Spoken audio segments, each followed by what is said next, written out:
이 늙은이가 감히 어디라고 더러운 발을 들이미는 개냐 당장 내쫓아라 뼈가 으스러지도록 매질을 해서라도 다시는 얼씬도 못하게 하란 말이다.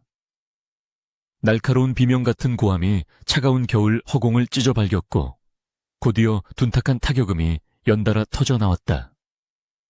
억센 하인들의 몽둥이가 늙은 거지의 등과 다리를 사정없이 후려칠 때마다 뼈마디가 비명을 지르는 듯한 고통이 전신을 휘감았다. 찢어진 삼벗 사이로 붉은 선혈이 튀어 하얀 눈밭 위에 선명한 매화꽃을 피워냈다. 살을 애는 듯한 칼바람보다 더 차가운 것은 사람의 마음이라더니 눈보라가 휘몰아치는 이 엄동설 안의 늙은이 하나를 짐승처럼 내던지는 저들의 눈빛에는 일말의 자비심조차 서려 있지 않았다. 늙은 거지는 고통에 찬 신음을 삼키며 눈밭 위를 뒹굴었고 흙투성이가 된 손으로 차가운 땅을 짚으며 간신히 몸을 일으키려 했으나 다시금 날아든 발길질에 힘없이 고꾸라지고 말았다. 대문 안쪽 화려한 비단옷을 겹겹이 껴입고 따뜻한 화로를 껴안은 채 이 광경을 지켜보는 여인이 있었으니 그녀가 바로 이 고을에서 절세가인이라. 칭송받는 김진사 댁의 고명딸이었다. 그녀의 얼굴은 눈부시게 아름다웠으나 그 표정은 마치 오물을 본 듯 혐오감으로 가득 차 일그러져 있었다.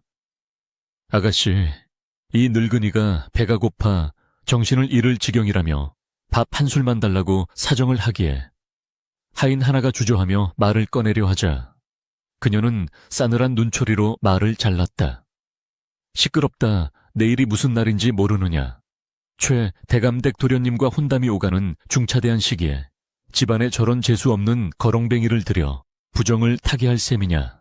썩 꺼지게 하지 않고 무얼 하고 있어. 그녀의 목소리에는 서리빨 같은 도끼가 서려 있었고 늙은 거지는 흐릿해지는 의식 속에서도 그 독한 말 한마디 한마디를 뼈에 새기듯 똑똑히 들었다. 사실 눈밭에 처박혀 신음하고 있는 이 늙은 거지는 진짜 거렁뱅이가 아니었다. 그는 이 나라에서 재물로 따지자면 왕실의 곡간도 부럽지 않다던 거부이자 고든 성품으로 만인의 존경을 받는 최대감 바로 그 사람이었다. 슬해둔 외아들의 혼처를 구하던 중 중매쟁이들이 입을 모아 칭송하는 규수들의 참모습을 직접 확인하고자 스스로 남루한 옷을 걸치고 거지 행세를 자처한 것이었다. 최 대감은 욱신거리는 허리를 감싸쥐며 속으로 깊은 탄식을 내뱉었다. 허요 겉모습은 천하의 절색이라더니 속은 독사가 들어앉아 있구나. 내 아들의 짝으로 저런 표독스러운 여인을 들였다가는 집안이 쑥대밭이 되고 말 것이야.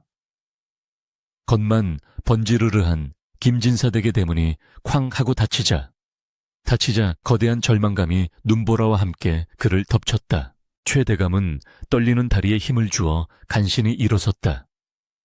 매질을 당한 종아리가 불에 댄 듯 화끈거렸고 찢어진 집신 사이로 스며든 눈 녹은 물이 발가락을 얼어붙게 만들었다.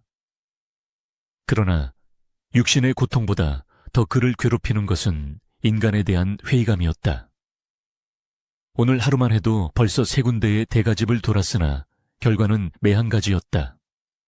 어떤 이는 개를 풀어 쫓아냈고 어떤 이는 소금을 뿌리며 재수험 붙었다고 침을 뱉었다. 명문가라 자부하는 집안의 여식들이 하나같이 비단 옷 속에 오만과 편견을 감추고 있었으니 최 대감의 실망감은 이루 말할 수 없었다. 그는 지팡이에 의지한 채 마을 어귀를 향해 절뚝거리며 걸음을 옮겼다.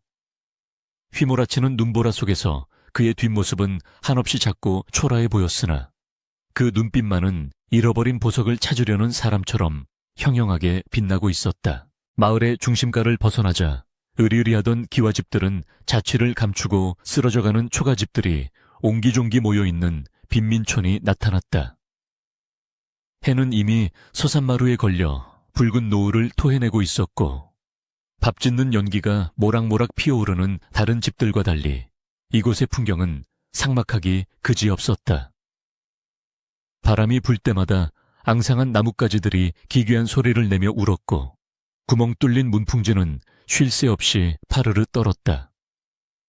최대감은 이미 지칠 대로 지쳐 더 이상 걸음을 옮길 기력조차 남아있지 않았다.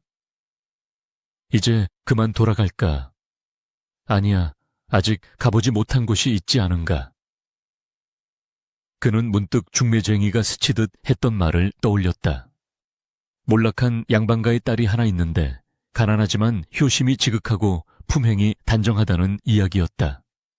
하지만 워낙 가세가 기울어 혼처 자리에도 끼지 못한다고 했다. 최대감은 마지막 힘을 짜내어 마을 가장 깊숙한 곳 산자락 밑에 위태롭게 매달려 있는 오두막으로 향했다. 그 집은 담장조차 제대로 갖추지 못해 쌀이나무 몇 개를 엉성하게 엮어 경계를 표시했을 뿐이었다. 마당에는 눈이 수북이 쌓여 있었으나 누군가 정갈하게 쓸어 길을 내어놓은 흔적이 보였다. 집 안에서는 인기척이 거의 느껴지지 않아 마치 빈집처럼 고요했다. 최 대감은 잠시 망설였다. 천하의 부자인 자신이 이런 누추한 곳까지 찾아와 며느리감을 구해야 한다는 사실이 처량하게 느껴지기도 했지만 화려한 기와집에서 겪은 몸열감을 떠올리니 차라리 이곳이 낫겠다는 생각이 들었다. 그는 짐진 목소리를 가다듬고 다 죽어가는 소리로 국어를 시작했다. 계시오. 아무도 안 계시오. 지나가는 과객인데 며칠을 굶어 기운이 하나도 없구려. 부디 밥 한 술만 적선해 주시오. 그의 목소리는 거센 바람소리에 묻혀 희미하게 흩어졌다. 잠시 후 삐걱거리는 소리와 함께 낡은 방문이 조심스럽게 열렸다. 문틈으로 새어나오는 희미한 호롱불 빛 사이로 남루하지만 정갈하게 빗어넘긴 머리를 한 처녀의 모습이 드러났다.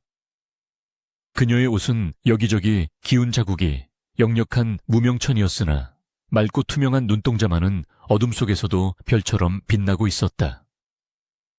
그녀는 눈보라 속에 서 있는 노인을 보자마자 화들짝 놀라며 밖으로 뛰쳐나왔다. 신발조차 제대로 신지 못한 맨발이었다. 어르신, 이 엄동설 안에 어찌 이러고 계십니까? 얼른 안으로 드시지요. 처녀의 목소리는 봄바람처럼 따뜻하고 부드러웠다. 그녀는 주저없이 최 대감의 더러운 소매를 붙잡아 부축했다. 최 대감은 짐짓 거절하는 체하며 뒤로 물러섰다. 아이고, 내 몰골이 이리 흉하고 냄새가 나는데 어찌 감히 남의 집 안방에 들겠소. 그저 문간방이나 헛간이라도 좋으니 하룻밤만 바람을 피하게 해주면 그 은혜는 잊지 않겠소이다. 그는 자신의 몸에서 나는 악취와 피비린내를 의식하며 고개를 숙였다. 그러나 처녀는 아랑곳하지 않고 그의 언손을 자신의 따뜻한 두 손으로 감싸 쥐었다. 그런 말씀 마세요. 사람은 누구나 귀한 법인데 어찌 짐승처럼 헛간에 모시겠습니까? 비록 누추하고 찬바람이 드는 방이지만 밖보다는 나을 것입니다. 처녀의 손길은 거칠었으나 따스했다. 김진사 댁의 고명딸이 보여주었던 그 싸늘한 경멸과는 정반대의 온기가 전해져 왔다.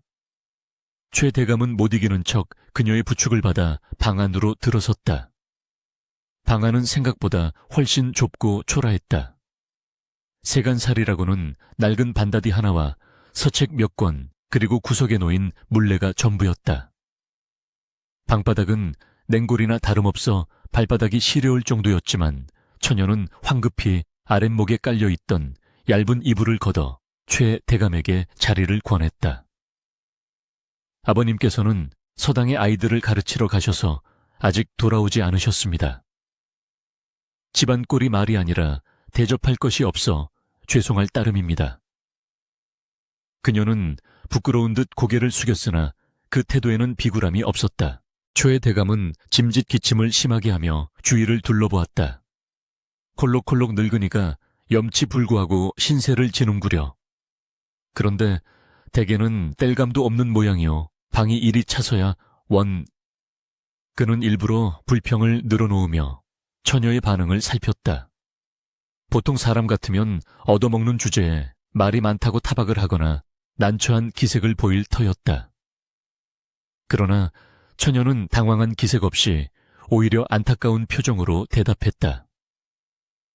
죄송합니다, 어르신. 올겨울 눈이 많이 와서 산에 나무를 하러 가지 못한 지가 꽤 되었습니다. 잠시만 기다리시면 제가 어떻게든 온기를 만들어 보겠습니다. 그녀는 곧바로 부엌으로 나가더니 다그락거리는 소리를 내기 시작했다. 잠시 후 처녀는 김이 모락모락 나는 따뜻한 숭늉 한 그릇을 들고 들어왔다. 그릇은 이가 빠져 볼품없었으나 그 안에 담긴 숭늉은 구수한 냄새를 풍기며 최 대감의 코를 자극했다. 밥을 지을 쌀이 떨어져 이것밖에 드릴 게 없습니다. 이거라도 드시고 몸을 녹이세요. 처녀는 두 손으로 공손히 그릇을 받쳤다. 최 대감은 숭늉을 받아들며 그녀의 손을 유심히 보았다. 추위에 터지고 갈라져 피가 맺힌 손등이 눈에 들어왔다. 가난한 살림을 꾸려나가느라 고생한 흔적이 역력했다. 그는 속으로 뜨거운 것이 울컥 치솟는 것을 느꼈으나 겉으로는 퉁명스럽게 물었다. 이게 다요, 밥은 없소. 내 며칠을 굶어 백가죽이 등 가죽에 붙을 지경인데 고작 물배를 채우란 말이오. 그의 무리한 요구에도 처녀는 실은 내색 하나 없이 침착하게 대답했다. 정말 죄송합니다. 쌀독이 바닥난 지 며칠이 되어 저도 며칠째 굶고 있는 형편이라.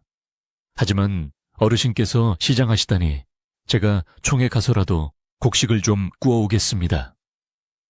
그녀는 주저없이 일어서려 했다.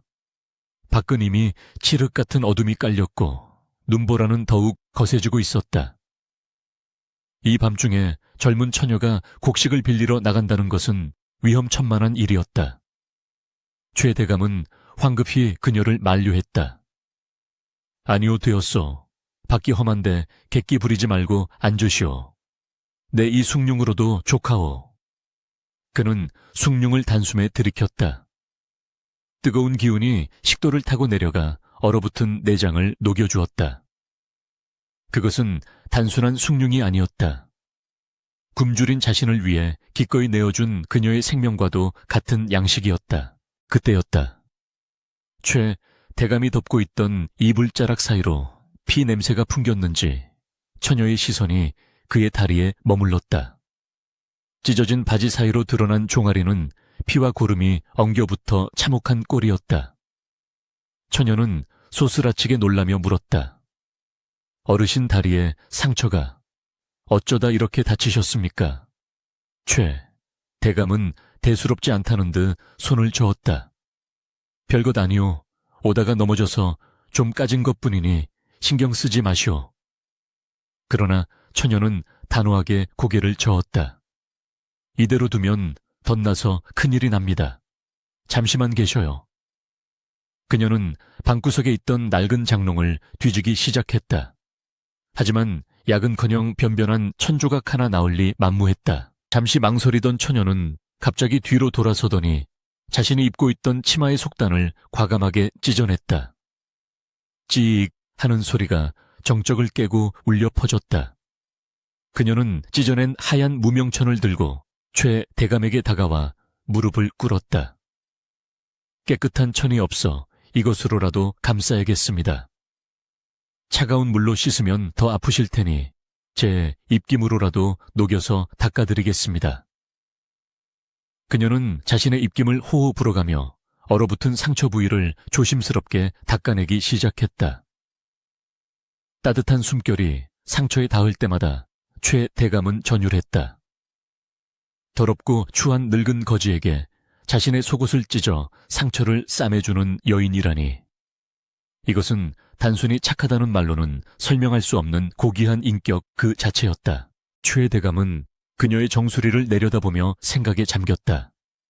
김진사 댁의 화려한 비단 이불보다 이 처녀의 거친 무명천이 훨씬 더 따뜻하고 값지게 느껴졌다. 그래, 바로 이 아이다. 내 아들의 짝이 될 사람은 바로 이 아이야. 하지만 그는 아직 마음을 완전히 놓지 않았다. 사람의 마음이란 열길 물속보다 알기 어려운 법. 극한의 상황에서도 변치 않는 진심인지 확인해야만 했다.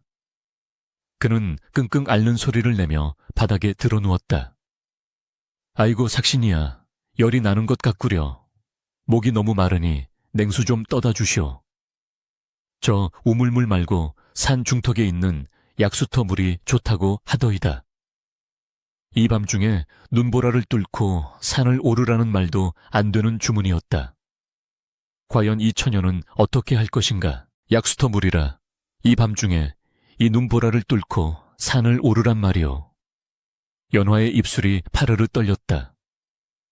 창호지 문 밖에서는 마치 굶주린 짐승들이 울부짖는 듯한 바람소리가 윙윙거리고 있었고 문틈으로 새어들어오는 냉기만으로도 살같이 베이는 듯했다. 칠흑 같은 어둠이 산하를 집어삼킨 지 오래였고 길조차 보이지 않는 험한 산길을 그것도 집신 한 짝 제대로 갖추지 못한 처녀의 몸으로 다녀오라는 것은 사실상 죽으러 가라는 말이나 다름없었다. 최 대감은 이불자락을 꽉 움켜쥐며 그녀의 반응을 숨죽여 기다렸다.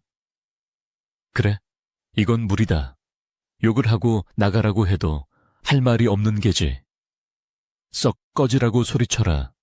그것이 차라리 인간적이다. 그의 마음 한구석에서는 제발 그녀가 거절하기를 바라는 묘한 죄책감이 피어올랐다.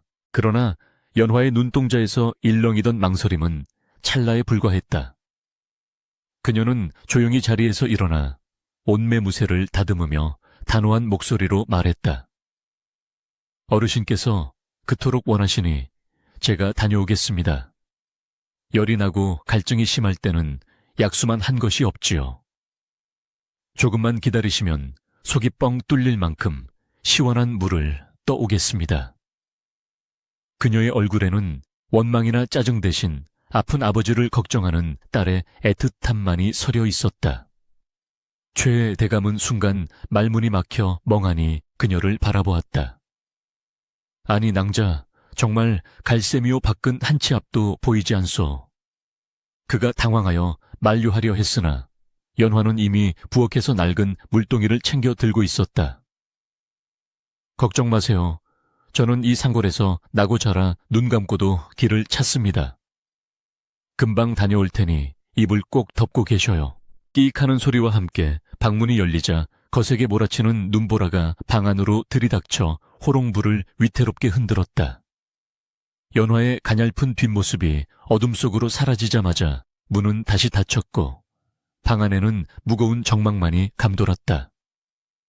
최 대감은 망치로 머리를 얻어맞은 듯한 충격에 휩싸였다. 미쳤어. 미치지 않고서야 생판 모르는 늙은 거지를 위해 목숨을 건단 말인가. 그는 비틀거리는 몸을 일으켜 문구멍으로 밖을 내다보았다. 희미한 달빛 아래 눈밭을 헤치며 산 쪽으로 향하는 작은 점 하나가 보였다. 바람에 휘청거리면서도 한 걸음 한 걸음 내딛는 그 처절한 몸짓에 천하의 최대감. 눈시울이 붉어지기 시작했다. 그는 평생 수많은 사람을 부리고 다스려 보았지만 이토록 순수하고 무모하리만치 희생적인 인간은 본 적이 없었다. 시간이 얼마나 흘렀을까. 일각이 여삼추 같다는 말이 실감나는 시간이었다. 밖에서는 나뭇가지가 부러지는 소리가 났고 멀리서 짐승의 울음소리도 들려왔다. 최대감은 안절부절 못하며 방 안을 서성였다. 내가 큰 죄를 짓는구나. 저 아이가 잘못되면 내 평생 무슨 낯으로 하늘을 우러르겠는가. 후회와 초조함이 극에 달할 무렵 마당에서 사박거리는 발소리가 들렸다. 문이 벌컥 열리며 눈사람처럼 온몸이 하얗게 변해버린 연화가 들어섰다. 그녀의 얼굴은 동상에 걸린 듯 붉다 못해 검푸르게 변해 있었고 입술은 터져 피가 배어 나오고 있었다. 손에 들린 물동이의 물은 살얼음이 껴 찰랑거렸다. 어르신, 물 떠왔습니다. 연화는 말을 채 잊지도 못하고 덜덜 떨며 물동이를 내려놓았다. 그녀의 손은 얼어서 굳어버린 탓에 손가락이 펴지지 않을 지경이었다. 그럼에도 그녀는 급히 바가지를 찾아 물을 떴다. 그리고는 차가운 물이 혹여나 노인의 이가 시릴까봐 자신의 언손으로 바가지 겉면을 감싸쥐고 입김을 불어 냉기를 가시게 한 뒤에야 최 대감에게 내밀었다. 많이 기다리셨지요. 천천히 드세요. 최 대감은 떨리는 손으로 바가지를 받아들었다. 목구멍이 뜨거워져 물을 삼키기도 힘들 지경이었다.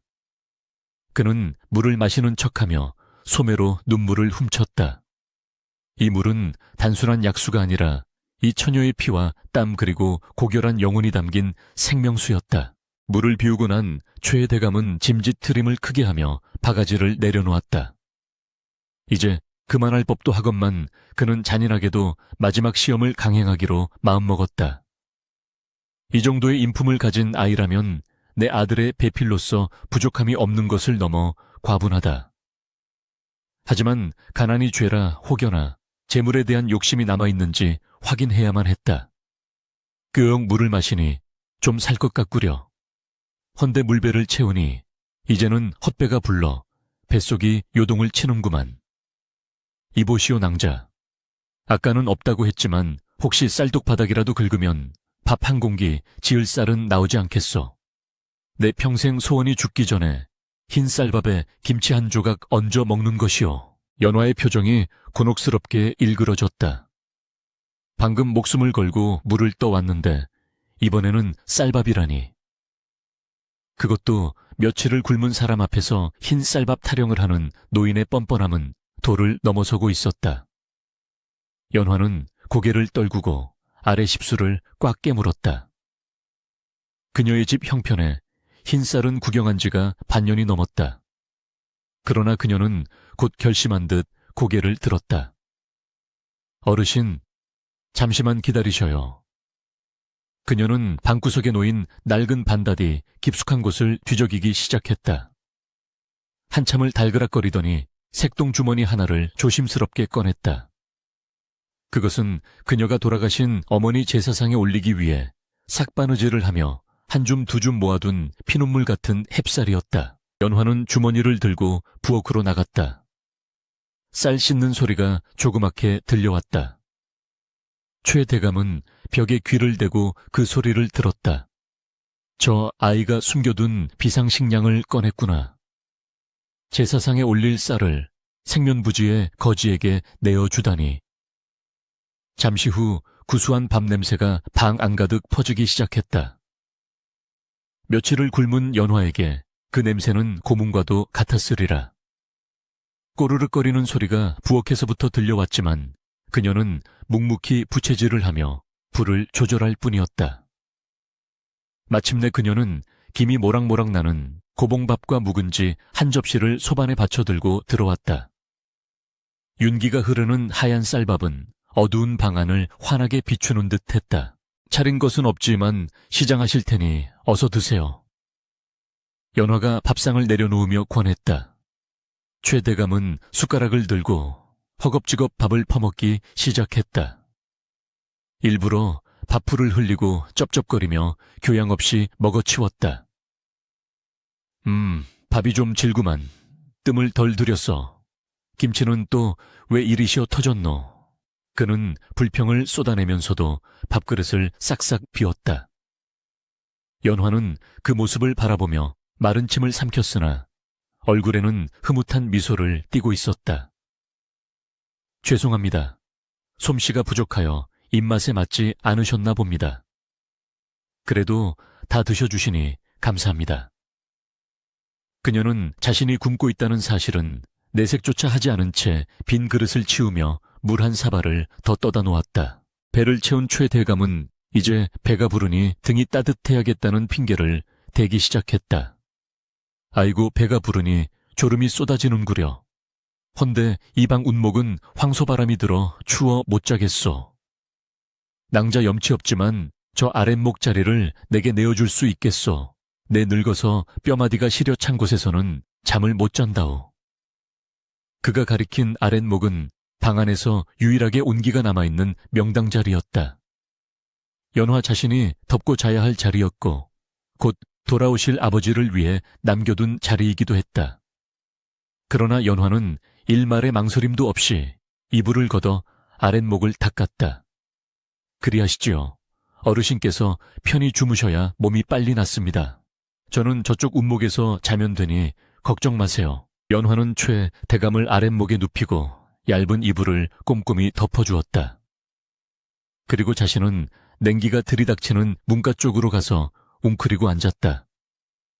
덮을 이불조차 없어 자신의 낡은 치마폭을 끌어당겨 어깨를 감쌌다. 덜덜 떨리는 그녀의 어깨가 애처로워 보였다. 최 대감은 눈을 감고 자는 척했으나 가슴속에서는 뜨거운 눈물이 강물처럼 흘러내렸다. 하늘이시여, 어찌 이런 귀한 아이를 이토록 비천한 곳에 숨겨두셨나이까. 내 오늘 이 아이에게 받은 은혜는 백골이 진토가 되어도 잊지 못할 것입니다. 그는 굳게 다짐했다. 이 아이를 반드시 내 며느리로 삼아 이 나라에서 가장 귀하고 행복한 여인으로 만들어 주리라고. 그때 멀리서 헛기침 소리와 함께 누군가 살인문을 열고 들어오는 소리가 들렸다. 연화야, 압이 왔다. 날이 이리 험한데 별일 없었느냐. 서당 훈장 일을 마치고 돌아온 연화의 아버지 강진사였다. 그는 초라한 행색이었지만 꼿꼿한 선비의 기품이 흐르는 노인이었다. 방에 들어선 강진사는 아랫목을 차지하고 누워있는 낯선 거지를 보고 잠시 멈칫했으나 이내 딸의 설명을 듣고는 고개를 끄덕였다. 잘했다. 어려움에 처한 사람을 돕는 것은 사람의 도리이니라. 비록 우리가 가난하여 대접할 것은 없으나 마음만은 편히 쉬게 해드려라. 강진사 또한 딸 못지않은 인품을 지닌 사람이었다. 그는 자신이 눕혀야 할 몸을 차가운 바닥에 누이며 거지 노인에게 자리를 양보한 딸을 탓하지 않았다. 최 대감은 이 부녀의 대화를 엿들으며 다시 한번 감탄했다. 콩 심은 데 콩 나고 팥 심은 데 팥 난다더니 그 아비의 그 딸이로구나. 이 집안의 핏줄이야말로 명문가의 자격이 있다. 밤이 깊어가고 눈보라 소리는 잦아들었지만 최 대감의 가슴속에는 새로운 폭풍이 휘몰아치고 있었다. 이제 마지막 확인이 남았다. 인간의 가장 본능적인 욕망 탐욕 앞에서도 과연 이 처녀는 흔들리지 않을 것인가. 그는 품속에 고이 간직해온 옥지환 옷가락지을 만지작거렸다. 내일 아침 이 옥지환이 그들의 운명을 결정지을 것이다. 밤은 깊어 삼경 산경에 이르렀고 천지를 뒤흔들던 눈보라의 기세도 한풀 꺾여 사위는 죽은 듯 고요했다. 그러나 그 정막을 깨고 방 안에서는 거친 숨소리와 신음소리가 간헐적으로 흘러나오고 있었다.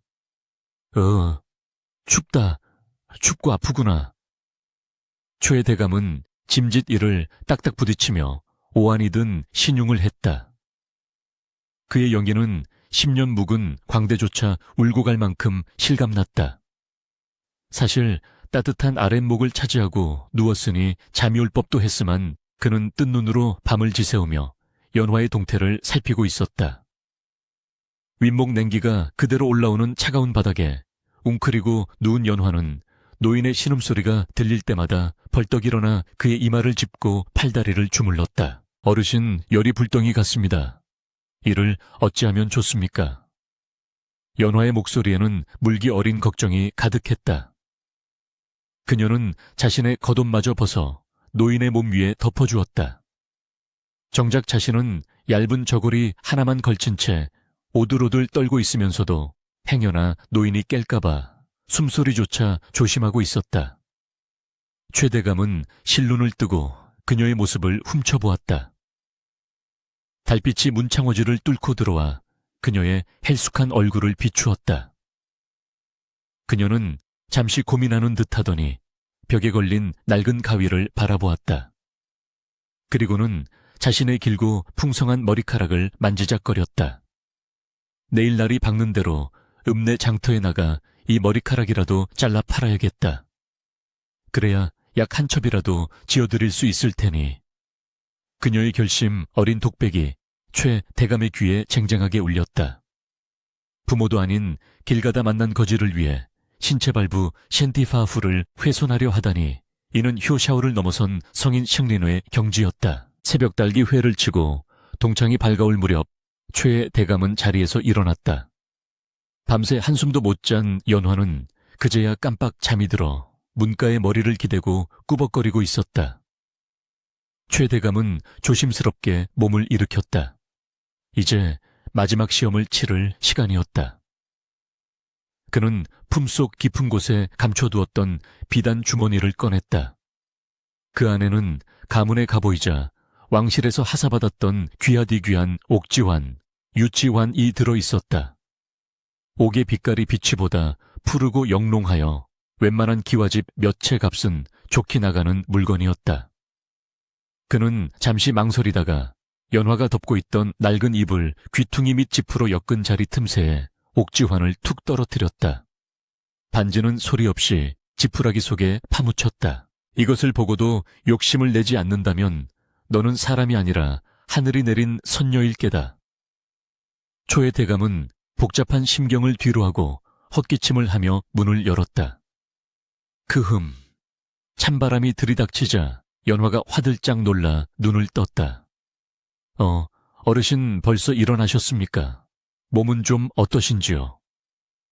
그녀는 부스스한 얼굴로 황급히 일어나 최 대감을 부축하려 했다. 최 대감은 지팡이를 짚으며 짐짓 쌀쌀맞게 대꾸했다. 밤새 끙끙 앓았더니 삭신이 쑤시는구만. 그래도 신세를 졌으니 인사나 하고 가려 했소. 갈 길이 멀어 이만 떠나야겠소. 연화는 당황하여 그를 만류했다. 아직 해가 다 뜨지도 않았습니다. 몸도 성치 않으신데 아침이라도 드시고 가시죠. 어제 남은 누룽지라도 끓여 드리겠습니다. 그녀의 간곡한 만류에도 최 대감은 고개를 저었다. 아니요. 얻어먹은 밥값은 내 나중에 2년이 닿으면 갚으리다. 내 팔자가 역마살이 끼어 한 곳에 오래 머물지 못하니 잡지 마시오. 그는 뒤도 돌아보지 않고 서둘러 살인문을 나섰다. 눈 쌓인 마당에는 그의 집신 자국이 꾹꾹 찍혀 나갔다. 연화는 대문 밖까지 따라 나와 그의 뒷모습이 마을 어귀로 사라질 때까지 한참을 서성였다. 방으로 돌아온 연화는 노인이 머물다 간 자리를 정리하기 시작했다. 이불을 개고 자리를 털던 그때였다. 어맛집 자리 틈새에서 무언가 초록빛을 띠며 반짝이는 것이 눈에 들어왔다. 그녀는 조심스럽게 손을 뻗어 그것을 집어들었다. 손바닥 위에 놓인 것은 영롱한 빛을 발하는 쌍가락지 옥지환이었다. 척 보기에도 예사 물건이 아니었다. 가난한 시골 처녀의 눈에도 그것이 얼마나 값비싼 물건인지 단번에 알 수 있을 정도였다. 연화의 심장이 쿵쿵 뛰기 시작했다. 순간 수만 가지 생각이 그녀의 머릿속을 스치고 지나갔다. 이 반지 하나면 쌀독을 채우고도 남아 평생 굶주림 걱정 없이 살 수 있을 것이다. 늙으신 아버지께 따뜻한 비단옷과 고기 반찬을 해드릴 수도 있고 무너져가는 이 초갓집을 번듯하게 고칠 수도 있을 것이다. 아니, 어쩌면 다시 양반가의 체면을 세우며 떵떵거리고 살 수 있을지도 모른다. 누가 본 사람도 없었다. 그저 주었다고 혹은 노인이 밥값으로 주고 간 것이라 생각하면 그만이었다. 악마의 속삭임이 귓가를 간지럽히는 듯했다. 가난에 지친 영혼에게 재물의 유혹은 그만큼 달콤하고 치명적이었다. 하지만 연화의 흔들림은 길지 않았다. 그녀의 얼굴이 하얗게 질렸다. 이건 그 어르신의 물건이야. 행색은 남루하셨지만 아마도 조상 대대로 물려받은 소중한 정표가 틀림없어. 이걸 잃어버리셨으니 얼마나 애타게 찾으실까. 그녀는 반지를 움켜쥐고 벌떡 일어났다. 탐욕 대신 타인의 아픔을 먼저 헤아리는 마음. 그것이 연화의 본성이었다. 그녀는 집신을 신을 새도 없이 버선발로 마당을 뛰쳐나갔다. 어르신, 연화는 눈 쌓인 길을 달리기 시작했다. 발바닥에 차가운 눈이 닿아 감각이 없어질 지경이었고 날카로운 얼음 조각이 버선을 뚫고 살을 찔러 피가 배어나왔다. 하지만 그녀는 고통을 느낄 겨를이 없었다. 혹여나 노인이 멀리 가버렸을까봐, 영영 이 귀한 물건을 돌려주지 못할까봐 그녀의 가슴은 조바심으로 까맣게 타들어갔다. 숨이 턱 끝까지 차오르고 심장이 터질 것 같았지만 그녀는 멈추지 않았다. 마을 어귀를 지나 고갯마루를 향해 죽을 힘을 다해 뛰었다. 저 멀리 지팡이를 짚고 힘겹게 언덕을 오르는 노인의 뒷모습이 보였다. 최 대감은 사실 천천히 걷고 있었다. 혹시나 하는 마음에 그녀가 쫓아오기를 기다리는 마음. 반 그냥 잊어버리고 행복하게 살기를 바라는 마음 반으로 걸음을 늦추고 있었던 것이다. 어르신 거기 서세요. 잠깐만요. 헐떡이는 숨소리와 함께 다급한 외침이 들려오자 최 대감의 발걸음이 우뚝 멈췄다. 그는 천천히, 아주 천천히 뒤를 돌아보았다. 눈보라가 휩쓸고 간 하얀 설원 위로 머리카락이 헝클어지고 버선발이 피로 물든 연화가 비틀거리며 달려오고 있었다. 그녀는 최 대감 앞에 이르러서야 다리가 풀린 듯 털썩 주저앉았다. 거친 숨을 몰아쉬며 그녀가 떨리는 손을 내밀었다. 그 손 안에는 옥지환이 고스란히 쥐어 있었다. 허억 해억. 어르신, 이거 떨어뜨리셨습니다. 주무시던 자리에. 이것이 말을 잇지 못할 정도로 숨이 찼지만 그녀의 눈빛은 안도감으로 빛나고 있었다. 최 대감은 그 모습을 보고 말문이 막혔다. 가슴 깊은 곳에서 뜨거운 것이 울컥 치솟아 올라 목구멍이 메여왔다. 그는 떨리는 목소리로 짐짓 모른 체하며 물었다. 아니 이것은 내 옥지환이 아니냐. 내 정신이 없어 흘린 모양이구나. 헌데 너는 이것이 귀한 물건인 줄 몰랐느냐. 이걸 가지면 네 팔자가 필 텐데 어찌하여 이 고생을 하며 가져왔느냐. 그의 질문은 날카로웠으나 그 눈빛은 이미 무장해제되어 자애로움으로 가득 차 있었다. 연화는 숨을 고르며 고개를 들었다. 그녀의 맑은 눈동자가 최 대감의 눈을 똑바로 응시했다. 어르신 물건에는 각기 주인이 있는 법입니다. 제 것이 아닌 것에 욕심을 내면 그것은 재물이 아니라 애후어가 되어 돌아옵니다. 하물며 어르신께서 그토록 소중히 여기시는 물건을 제가 어찌 가로채겠습니까? 잃어버리신 줄 알고 상심하실까봐 그게 걱정되어 달려왔을 뿐입니다. 그녀의 대답은 한치의 거짓도 없는 진심이었다. 최 대감은 더 이상 참지 못하고 고개를 들어 하늘을 올려다보았다. 눈물이 주르륵 흘러내려 그의 흙투성이 볼을 타고 내렸다. 하늘이시여 감사합니다. 내 평생을 바쳐 찾아 헤매던 보석을 드디어 만났습니다. 그는 지팡이를 내던지고 덥석 연화의 손을 잡았다. 그의 손은 따뜻했고 더 이상 거지의 손이 아니었다. 고맙다. 정말 고맙다. 내 마음이 이 옥지환보다 1000배 만배는 더 곱고 귀하구나. 최 대감은 품에서 비단 수건을 꺼내 연화에 얼어붙고 피가 맺힌 발을 감싸주었다. 연화는 영문을 몰라 어리둥절한 표정으로 그를 바라보았다. 어르신 어찌 이러십니까? 저는 당연한 일을 했을 뿐입니다. 최 대감은 이제 연기를 거두고 본래의 위엄 있는 목소리로 말했다. 낭자 내 말을 잘 들으시오. 나는 거지가 아니오. 내 이름은 최가 성을 쓰는 사람이오. 오늘 낭자가 보여준 그 고귀한 마음씨를 내 죽는 날까지 잊지 않을 것이오. 며칠 뒤 내 집에서 작은 잔치가 있으니 부디 아버님을 모시고 찾아와 주시오. 내 꼭 낭자에게 보답하고 싶소이다. 연화는 깜짝 놀라 뒤로 물러섰다. 거지가 아니라니 최가라면 이 고을에서 제일 가는 부자 최 대감을 말하는 것인가. 하지만 눈앞의 노인은 여전히 남루한 옷을 입고 있었다. 혼란스러워하는 그녀에게 최 대감은 의미심장한 미소를 지으며 옥지환을 다시 그녀의 손에 쥐어주었다. 이것은 내가 흘린 것이 아니라 하늘이 낭자에게 내린 선물이니 잠시 맡아두시오. 잔칫날 이것을 끼고 오면 내 낭자를 알아볼 수 있을 것이오.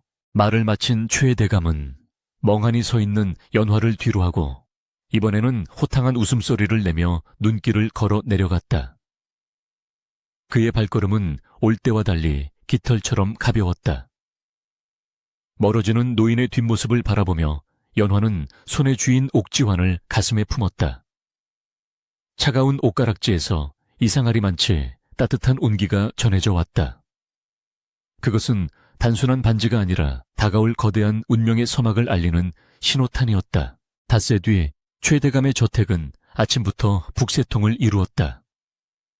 대문이 활짝 열리고 전국 팔도에서 내로라 하는 사내 진미가 집마차에 실려 꼬리에 꼬리를 물고 들어왔다. 고소한 기름 냄새와 떡지는 향기가 담장을 넘어 마을 어귀까지 퍼져나가니 지나가던 개들조차 침을 흘리며 담벼락을 기웃거릴 정도였다. 오늘은 최 대감이 외아들의 혼처를 정하고 고을 사람들에게 그 경사를 알리는 잔칫날이었다. 마당에는 오색 차일이 쳐지고 멍석 위에는 수십 개의 교자상이 줄지어 놓였으며 풍악을 울리는 광대들의 꽹과리 소리가 하늘을 찔렀다. 고을의 양반들은 물론이요. 내노라 하는 유지들이 앞다투어 비단 옷을 입고 하인들을 대동하여 최 대감댁 문턱을 밟았다. 그들의 표정에는 하나같이 기대감과 긴장감이 교차하고 있었으니 과연 누가 저 거대한 부후를 거머쥘 행운의 주인공이 될 것인가에 대한 호기심 때문이었다. 그 화려한 행렬 속에 유독 눈에 띄는 가마가 있었으니 바로 김진사 댁의 가마였다. 4명의 교꾼이 맨 가마는 온통 붉은 비단과 금장식으로 치장되어 있어 멀리서도 번쩍거렸다. 가마에서 내린 김진사의 딸 김소전은 그야말로 천상의 선녀가 하강한 듯 화려했다. 머리에는 칠보단장을 하고 몸에는 중국에서 들여온 최고급 공단으로 지은 저고리와 치마를 겹겹이 입어 걸을 때마다 사각거리는 비단 소리가 났다. 그녀의 얼굴은 분으로 하얗게 칠해져 있었고 입술은 앵두처럼 붉었으나 그 눈매는 여전히 오만함으로 치켜 올라가 있었다. 호호, 오늘이 바로 내가 이 집안의 안주인이 되는 날이로구나. 내 미모와 가문이 아니면 누가 감히 최대감 댁 며느리 자리를 넘보겠어. 그녀는 부채로 입을 가리며 교태 섞인 웃음을 흘렸다. 김진사 역시 뒷짐을 지고 거드름을 피우며 딸의 말에 맞장구를 쳤다. 암 그렇고 말고 이미 중매쟁이를 통해 이야기가 다 된 것 아니냐. 오늘은 그저 형식적인 자리일 뿐이다. 그때 대문 한 구석으로 초라한 부녀가 조심스럽게 들어섰다. 강진사와 연화였다. 연화는 색바랜 옥색 무명 저고리에 남색 치마를 입고 있었는데 아무리 깨끗하게 빨아 입었다 해도 김소조의 비단옷에 비하면 초라하기 그지없었다. 그녀는 수많은 사람들의 시선과 화려한 분위기에 압도되어 고개를 푹 숙이고 있었다. 아버지, 아무래도 저희는 올 곳이 아닌 것 같습니다. 그냥 돌아가는 게. 연화가 기어들어가는 목소리로 말하자 강진사가 그녀의 손을 꼭 잡았다. 아니다. 그 어르신께서 신신당부하시지 않았느냐. 약속을 지키는 것이 사람의 도리다. 당당하게 어깨를 펴라. 연화의 등장에 김소조가 눈살을 찌푸리며 다가왔다. 어머, 이게 웬 퀴퀴한 냄새야. 아니, 이게 누구야. 산밑 오두막에 사는 거지 처녀 아니니. 김소조의 날카로운 목소리에 주위 사람들의 시선이 일제히 쏠렸다. 그녀는 부채 끝으로 연화의 낡은 옷자락을 가리키며 비웃었다. 얘 여기가 어디라고 감히 기어들어와. 동냥이라도 하러 온 게니. 오늘은 잔치 음식이 남을지 모르겠구나. 걔들이 먼저 먹어치울 테니 말이야. 호호호. 주위의 하인들과 몇몇 부인들이 덩달아 킥킥거리며 웃음을 터뜨렸다. 연화의 얼굴은 수치심으로 붉게 달아올랐고 쥐구멍이라도 있으면 숨고 싶은 심정이었다.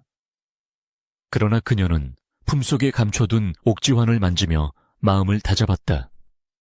그 노인과의 약속, 그 따뜻했던 눈빛을 믿기로 했다. 그녀는 떨리는 입술을 앙다물고 김소조의 모욕을 묵묵히 견뎌냈다. 그 순간 최대감마님 납시오 하는 우렁찬 외침과 함께 대청마루의 문이 활짝 열렸다. 왁자지껄하던 장내는 찬물을 끼얹은 듯 순식간에 조용해졌다.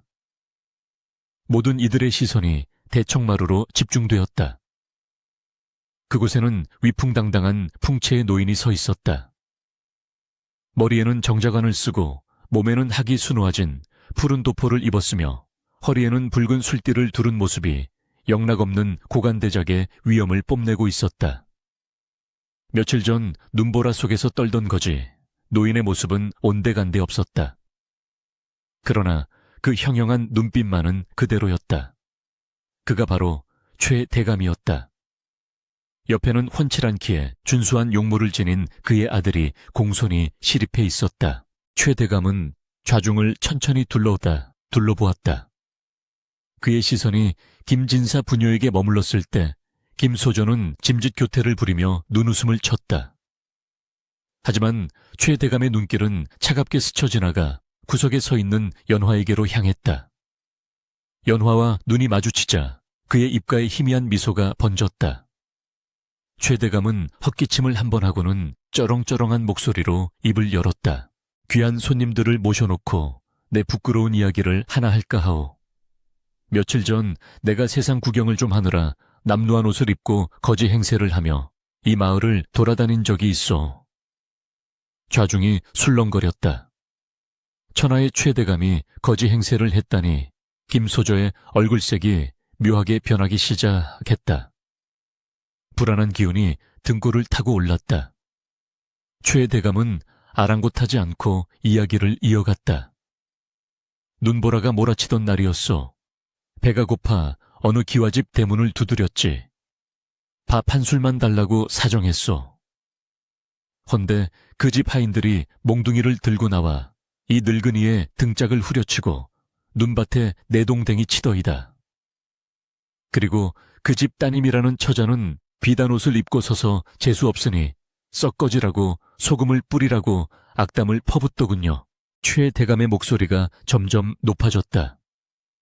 사람이 짐승보다 못한 대접을 받은 그날 내 뼈와 살이 찢어지는 아픔보다 더 괴로웠던 것은 사람의 탈을 쓰고 어찌 그리 모질 수 있는가 하는 비통함이었어. 김소조의 얼굴은 이제 백지장처럼 하얗게 질려버렸다. 손에 든 부채가 파르르 떨렸다. 설마 그 늙은 거지가 기억하고 싶지 않은 그날의 기억이 선명하게 되살아났다. 피를 흘리며 쓰러져 있던 노인 자신이 뱉었던 독설들. 그것이 저 높은 자리에 앉아있는 최 대감에게 쏟아부은 것이었다니 그녀는 다리에 힘이 풀려 주저앉을 뻔했다. 김진사 역시 사색이 되어 식은땀을 줄줄 흘리며 고개를 쳐박았다. 최 대감은 잠시 숨을 고르더니 목소리를 부드럽게 바꾸었다. 그렇게 쫓겨나 죽을 것 같은 몸을 이끌고 찾아간 곳은 산자락 밑에 쓰러져가는 초가집이었어. 그곳에는 찢어지게 가난하지만 마음만은 비단결 같은 처녀가 살고 있었어.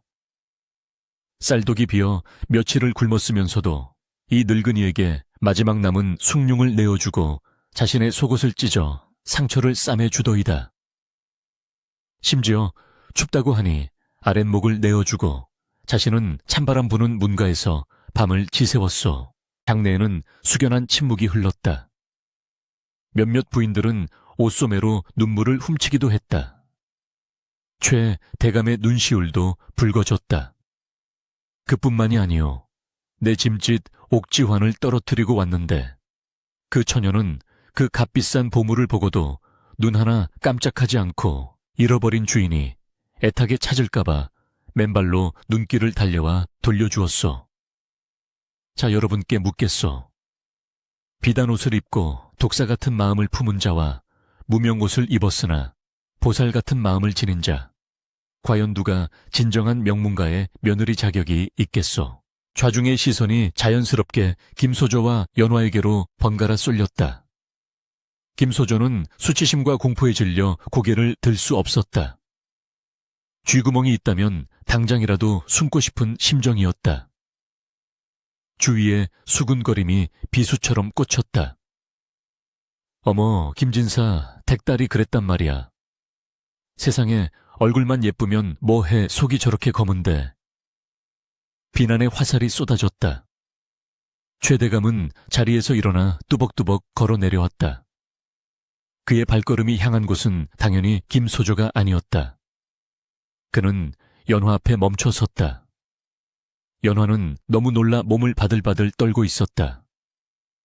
최대감은 자애로운 미소로 그녀의 손을 잡았다. 고개를 드시오, 아가야. 연화가 조심스럽게 고개를 들자 최대감은 그녀의 손에 끼워진 옥지환을 확인하고는 고개를 끄덕였다. 그리고 큰 소리로 선포했다. 이 아이가 바로 내 아들의 짝이자 우리 최 가문의 차기 안주인이 될 강연화 양이요. 내 전 재산을 다 주어도 바꿀 수 없는 세상에서 가장 귀한 며느리를 얻었으니 오늘 이보다 더 큰 경사가 어디 있겠소. 와. 하는 함성과 함께 박수갈채가 쏟아져 나왔다. 광대들은 다시 풍악을 울리기 시작했고 사람들은 연화의 덕행을 칭송하며 축하의 인사를 건넸다. 최 대감의 아들이 다가와 연화에게 정중히 고개를 숙여 인사를 올렸다. 아버님께 말씀 많이 들었습니다. 낭자의 고운 마음씨를 본받아 평생 아끼고 사랑하겠습니다. 그의 따뜻한 눈빛에 연화의 눈에서 참았던 눈물이 왈칵 쏟아졌다. 그것은 서러움의 눈물이 아니라 벅찬 감동과 기쁨의 눈물이었다. 반면 김진사와 김소조는 사람들의 따가운 눈총을 견디지 못하고 도망치듯 자리를 떠났다. 화려했던 가마는 짐짝처럼 초라해 보였고 김소조의 흐느끼는 소리만이 뒤에 남겨졌다. 인과응보 인고잉바오. 뿌린 대로 거둔다는 옛말이 하나도 틀리지 않음을 보여주는 순간이었다. 최 대감은 연화의 손을 이끌고 대청마루 가장 높은 자리로 올라갔다. 연화의 낡은 무명옷은 그 어떤 비단 옷보다 빛나 보였고 그녀의 손가락에 끼워진 옥지화는 주인을 제대로 만난 듯 영롱한 빛을 발했다. 잔치는 밤늦도록 계속되었고 연화의 이야기는 사람들의 입을 타고 전설처럼 퍼져나갔다. 가난하고 보잘것없던 오두막집 효녀가 하루아침에 대감마님의 며느리가 된 사연은 단순히 운이 좋아서가 아니라 그녀가 쌓은 덕대의 결과임을 모르는 이는 아무도 없었다. 혼례식 날 최대감의 99칸 기와집은 구름처럼 몰려든 하객들로 인산인해를 이루었다. 청사초롱이 밤하늘의 별처럼 마당 가득 내걸렸고 집안 곳곳에는 붉은 비단과 푸른 비단이 물결치듯 넘실거렸다. 연화는 궁중에서나 볼 법한 화려한 화롯을 입고 머리에는 족두리를 쓴 채 수줍게 대례청에 섰다. 연지곤지를 찍은 그녀의 얼굴은 봄날의 복사꽃보다 붉고 고왔으며 그 자태는 마치 하늘에서 내려온 선녀가 지상에 잠시 머무르는 듯했다. 하지만 사람들의 감탄을 자아낸 것은 비단옷의 화려함이 아니라 그녀의 단아한 눈빛에서 뿜어져 나오는 기품이었다. 가난의 때를 벗고 덕대의 옷을 입은 연화는 그 누구보다 빛나는 신부였다. 혼례가 진행되는 동안 최대감은 흐뭇한 미소를 감추지 못하고 수염을 쓰다듬었다. 그는 하인들을 시켜 대문을 활짝 열어 젖히게 했다. 오늘 내 아들의 혼례는 우리 집안만의 경사가 아니다. 이 고을의 모든 가난한 이들, 굶주린 이들, 지나가는 과객들까지 모두 들어와 배불리 먹고 가게 하라. 주인의 넉넉한 인심에 힘입어 마당 한쪽에는 거대한 솥단지들이 걸리고 쇠고기국 끓이는 냄새가 진동했다. 평소 같으면 문전박대당했을 거지들과 천민들이 상석을 차지하고 앉아 춤을 추며 즐거워했다. 그 광경을 지켜보던 연화는 시아버지께 조용히 다가가 귓속말로 속삭였다. 아버님, 저들이 배불리 먹는 모습을 보니 제 배가 부른 것보다 더 기쁩니다. 이 은혜 평생 잊지 않고 베풀며 살겠습니다. 세월은 유수와 같이 흘러 어느덧 10년이라는 시간이 지났다. 강산도 변한다는 그 긴 세월 동안 최대감 댁에는 웃음꽃이 질 날이 없었다. 연화는 안방마님으로서 집안 살림을 알뜰살뜰 보살폈다. 그녀는 단순히 국간을 지키는 것에 그치지 않고 흉년이 들 때마다 국간을 열어 굶주리는 백성들에게 곡식을 나누어 주었다. 또한 병든 노인들에게는 약재를 보내고 부모 없는 아이들을 거두어 입히고 먹였다.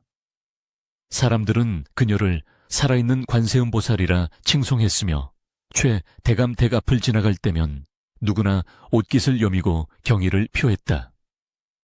그녀의 덕망은 입소문을 타고 조정에까지 전해져 임금님으로부터 효부 셔후 정려문을 하사받는 영광까지 누리게 되었다. 연화의 지극한 내조 덕분이었을까. 남편인 최 도령 또한 학문에 정진하여 과거 시험에서 장원 급제하는 쾌거를 이루었다. 그가 금이 환양하여 어사화를 머리에 꽂고 백마를 타고 마을로 들어오던 날 온 고을이 떠나갈 듯한 환호성이 울려 퍼졌다. 남편은 고을의 원님이 되어서도 아내의 가르침을 잊지 않고 선정을 베풀었다. 억울한 백성의 하소연에 귀를 기울이고 탐관오리들을 엄벌하여 다스리니 백성들은 태평성대가 도래했다며 태평가를 불렀다. 연화는 남편이 관직에 나아가 교만해지지 않도록 늘 곁에서 겸손과 애민 애이민의 마음을 일깨워주는 지혜로운 조언자 역할을 톡톡히 해냈다. 어느 화창한 봄날, 백발이 성성한 초의 대감은 사랑채 툇마루에 앉아 따스한 햇볕을 쬐고 있었다. 그의 무릎에는 토끼 같은 손주들이 매달려 재롱을 부리고 있었고 마당에는 연화가 정성스레 가꾼 모랑꽃이 흐드러지게 피어 있었다. 최 대감은 손주들의 머리를 쓰다듬으며 옛 생각에 잠겼다. 눈보라치던 그 겨울밤 찢어진 옷을, 입고 떨며 찾아갔던 그 낡은 오두막집. 만약 그때 연화가 자신을 내쳤더라면, 만약 그녀가 옥지환을 욕심내었더라면 지금의 이 행복은 존재하지 않았을 것이다. 그때 연화가 정갈하게 깎은 과일상을 들고 사랑채로 들어왔다. 세월의 흐름 속에 눈가에는 잔주름이 잡혔으나 그 온화한 미소는 예전 그대로였다. 아버님, 시장하시죠. 햇과일이 달게 이거 좀 가져왔습니다. 연화가 공손히 상을 내려놓자 최 대감은 그녀의 손을 꼭 잡았다. 투박했던 그녀의 손은 이제 고운 비단처럼 부드러워졌지만 그 안에 담긴 온기는 여전히 뜨거웠다. 아가야, 내 평생 수많은 재물을 모으고 권세를 누려보았지만 내 인생 최고의 보물은 금은 보화가 아니라 바로 너란다. 네가 우리 집에 들어온 후로 가문이 번성하고 자손들이 잘 되었으니 이 모든 것이 내 덕분이다. 최 대감의 목소리는 물기를 머금고 있었다. 연화는 부끄러운 듯 고개를 숙이며 대답했다. 아닙니다, 아버님. 천한 저를 귀하게 여겨주시고 딸처럼 아껴주신 아버님의 은혜 덕분입니다. 저는 그저 아버님께서 보여주신 길을 따라 걸었을 뿐입니다. 두 사람의 대화는 봄바람에 실려 담장 밖으로 퍼져나갔다. 한편 그 시각 김진사 댁의 소식은 흉흉하기 그지없었다. 최 대감댁과의 혼사가 깨진 후 김소조는 성격이 더욱 괴팍해져 시집가는 곳마다 쫓겨나기를 반복하다가 결국 늙은 과부가 되어 쓸쓸히 늙어가고 있다고 했다. 가세는 기울어 하인들은 모두 도망갔고 화려했던 기와집은 폐가가 되어 잡초만 무성하다는 소문이었다. 사람들은 그 모습을 보며 혀를 찼다. 얼굴만 뜯어먹고 사나 마음보를 곱게 써야지. 인과응보가 따로 없어. 해가 뉘엿뉘엿 저물어가고 최 대감댁 사랑채에는 저녁 노을이 붉게 물들었다. 남편이 관에서 퇴근하여 돌아오자 온 가족이 모여 저녁상을 받았다. 김이 모락모락 나는 쌀밥과 정갈한 반찬들, 그리고 무엇보다 가족들의 얼굴에 피어난 행복한 웃음이 밥상머리를 가득 채웠다. 최 대감은 숟가락을 들기 전 잠시 눈을 감고 생각했다. 사람의 향기는 만리를 간다. 린샹 완리고 했던가.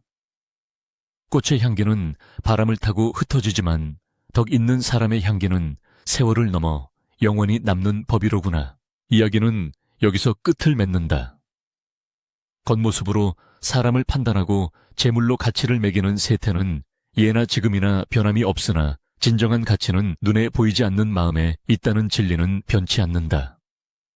옥지환의 영롱한 빛보다 더 아름다웠던 연화의 마음씨는 수백 년이 지난 지금도 우리네 가슴속에 은은한 향기로 남아 진정한 부부와 행복이 무엇인지를 되묻게 한다. 최 대감이 남긴 마지막 교훈은 눈보라치는 겨울밤. 따뜻한 숭늉 한 그릇의 온기처럼 영원히 식지 않을 것이다.